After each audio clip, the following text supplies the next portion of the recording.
금과 비트코인과 같은 암호화폐에 대해서 이야기를 좀 해보겠습니다. 많은 분들이 질문을 하셔서 깔끔하게 제 생각을 정리하고 넘어가야 할 필요성을 느꼈습니다. 우선 저는 금 지지자와 암호화폐 지지자가 많은 논쟁을 하는 것을 자주 봅니다. 보통 앞으로의 투자 성과에 대해서 논쟁을 하는 것 같은데 여기에 대해서는 의견이 분분할 수 있지만 무엇이 돈인지에 대해서는 그다지 논쟁할 이유가 없고 명쾌하게 결론이 납니다. 이 영상을 보시면 확실히 이해하실 수 있습니다. 우선 화폐와 돈의 차이부터 알아봅시다. 화폐는 휴대성, 분할성, 교환성이 필요합니다. 그리고 돈은 여기에 더해서 지속성, 그리고 가장 중요한 가치 저장성이 필요합니다. 저는 또한 돈의 특성 중에서 중요한 것으로 대체 불가능성을 꼽습니다. 언제든 대체 가능하다면 저는 그것을 신뢰할 수 있는 돈의 형태로서 생각하지 않습니다. 그리고 현재 우리가 사용하는 명목화폐는 화폐적 특성은 모두 가지고 있으나 돈만이 가지고 있는 특성인 지속성과 가치 저장성, 그리고 대체 불가능성이 결여되어 있습니다.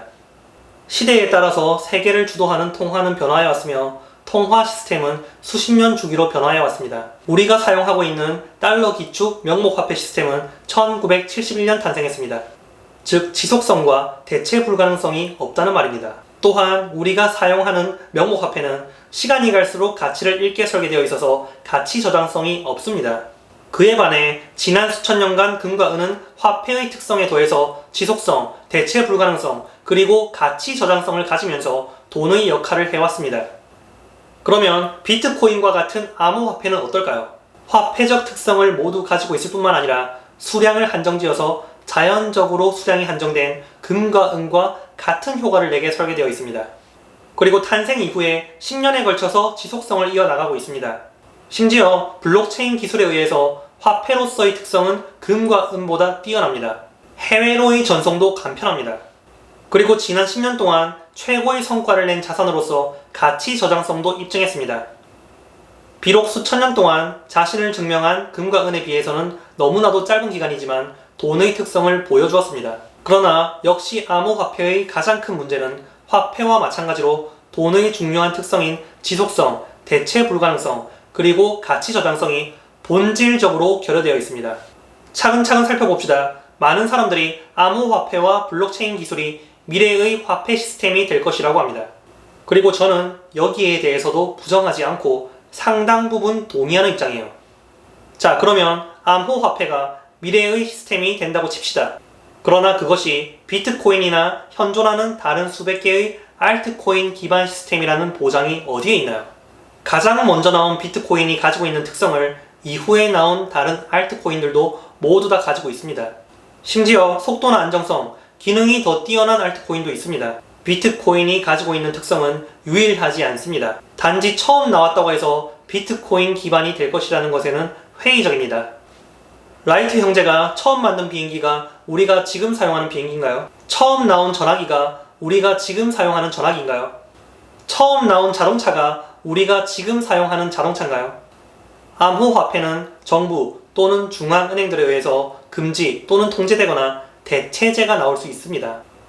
결과적으로 기존의 암호화폐들이 파괴되고 그 과정에서 증명된 기술과 데이터를 정부와 중앙은행들은 새로운 시스템을 위해서 사용할 가능성이 충분합니다. 그러나 저는 금과 은이 100년 이후, 1000년 이후, 그리고 통화 시스템이 암호화폐 베이스로 바뀐다고 하더라도 여전히 교환 가치를 가지고 있을 것이라는 것을 보장할 수 있습니다. 왜냐하면 금과 은은 본질적인 가치를 가지고 있기 때문이에요. 금과 은은 그 자체의 희귀한 특성과 더불어 금속적 특성 덕분에 가치를 저장하는 통화적 용도뿐만 아니라 주얼리로도 사용될 수 있으며 산업적 용도로도 사용될 수 있습니다. 금과 은 그 자체에 본질적인 가치를 지니고 있다는 겁니다.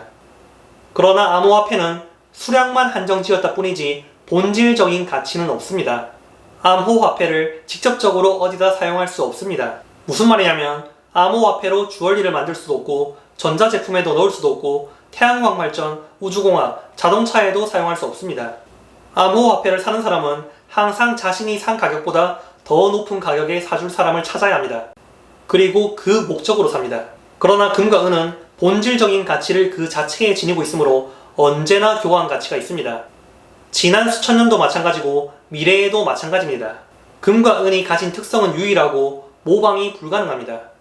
자, 그러면 암호화폐의 가격이 오를 것이기 때문에 돈이다? 그렇지 않습니다. 암호화폐의 가격이 장기적으로 오를 것이라고 봐서 포트폴리오에 넣는다고 하면 저는 로또 티켓도 포트폴리오에 넣을 수 있습니다. 확률은 낮지만 당첨이 되었다 하면 1000원이 30억이 될 수 있기 때문이에요. 그리고 로또 티켓도 추첨일 전에는 얼마든지 시세대로 판매할 수 있습니다.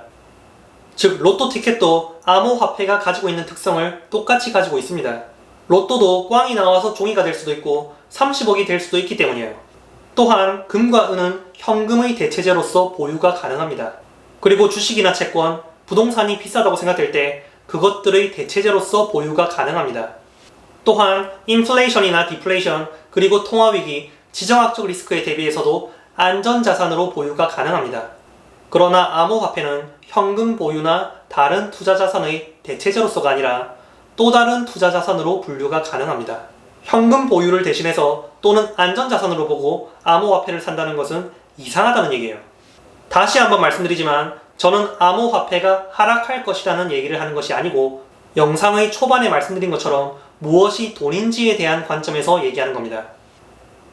암호화폐는 전고점을 깨고 날아갈 수 있는 가능성도 분명히 존재합니다. 저는 여기에 대해서 절대로 부정하는 입장이 아니에요. 본질적인 가치의 여부와 달리 인간의 광기와 탐욕은 계산이 불가능하기 때문이에요. 비트코인의 전 고점이 2만 달러인데 계속 상승해서 10만 달러가 된다 하더라도 매수자는 있을 겁니다. 네덜란드의 튤립 버블도 마찬가지고 2000년대 IT 버블도 마찬가지고 모든 버블의 끝은 어디까지 갈지 알 수 없고 터지기 전까지 갑니다. 또한 반대로 암호화폐는 정부의 통제나 미래 화폐 시스템에서 배제되어서 제로로 가는 리스크가 분명히 상존한다는 겁니다.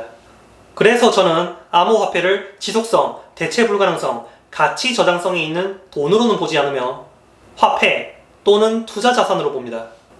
제가 지난 영상인 얼마나 많은 금과 은을 모아야 하는지에 대해서 설명드린 것과 같이 저는 은퇴 이후에 필요한 자금을 금과 은으로 현재 가치로 계산해서 모으고 있고 그 전에 가치가 크게 상승하면 다만 은퇴 시기가 빨라지는 것뿐이라는 마인드로 모으고 있는데 이 정도의 자본을 암호화폐에 할당할 수는 없습니다. 단지 갬블머니 정도만 투입 가능합니다. 비트코인이 지난 10년간 가장 큰 성과를 낸 자산이라는 것은 부정할 수 없는 사실입니다. 그러나 단지 10년 동안 가장 큰 성과를 보였다고 해서 다음 10년 동안 가장 큰 성과를 보일 자산이라는 것은 어디서도 보장되지 않습니다. 반대로 최악의 자산이 될 가능성도 상존한다는 얘기예요. 지난 10년 동안은 최고의 성과를 보인 자산이지만 2017년 12월 이후에는 최악의 성과를 보인 자산입니다. 블록체인 기술은 분명 혁신적이고 뛰어납니다. 인터넷의 발명과 같이 미래의 모습을 바꿀 수 있고 심지어 미래의 화폐 시스템도 블록체인 기반이 될 것이라는 사실에도 저는 상당 부분 동의합니다. 그러나 현존하는 암호화폐는 정부나 중앙은행의 개입으로 인한 지속성, 대체 가능성에 대해서 취약하고 금과 은이 가지고 있는 본질적인 가치를 가지고 있지 않은 것이 가장 큰 차이입니다. 또 한 가지 큰 문제는 최초 개발자의 시늉리지 효과, 즉 화폐 주소 차익이 지나치게 큽니다. 시늉리지 효과에 대한 자세한 내용은 지난 영상을 참고하시고요. 암호화폐는 개발자가 모든 물량을 가지고 있고 그것을 푸는 방식으로 유통되는데 암호화폐라고 개발해놓고 그럴듯한 이름과 로고를 만들어내면 그것이 화폐가 되어버리고 그것이 상장되거나 유통되면 개발자 또는 선점자가 막대한 이익을 가져가게 되는 구조라는 얘기입니다. 그래서 암호화폐라고 이름만 붙이면 폭등하던 시절에 수많은 알트코인이 생겨난 이유기도 합니다. 저는 암호화폐를 사지 말라고 말리지도 않습니다. 자신이 암호화폐에 리스크를 안고 투자한 만큼 수익을 얻는 것에 대해서는 아무 문제가 없고 오히려 리스크를 부담한 만큼 수익 얻으시는 것에 대해서 축하드리는 입장이에요. 암호화폐나 블록체인 기술에 대해서 비판적인 입장도 아닙니다. 블록체인 기술은 혁신적이며 현재의 암호화폐는 해외로 자산을 이전할 때도 아주 유용하게 사용될 수 있는 도구입니다. 그러나 저는 제가 금과 은에 대해서 돈으로 보는 만큼 자본을 할당하는 것이고 암호화폐는 돈이 아니라 투자자산 또는 화폐로 보기 때문에 금과 은에 할당한 자본만큼 투입이 불가능하고 갬블머니 정도만 투입 가능하다는 얘기예요. 자, 요약하겠습니다. 암호화폐는 하이리스크, 하이리턴의 투자 대상 또는 화폐라고 봐야지 돈은 아니다. 오늘 영상은 여기까지입니다. 실버아크TV는 금과 은, 화폐에 대한 많은 의문점들, 포트폴리오 설계, 다가오는 경제위기 대비를 위해 자신이 답을 내릴 수 있도록 돕는 역할을 하고자 합니다. 감사합니다.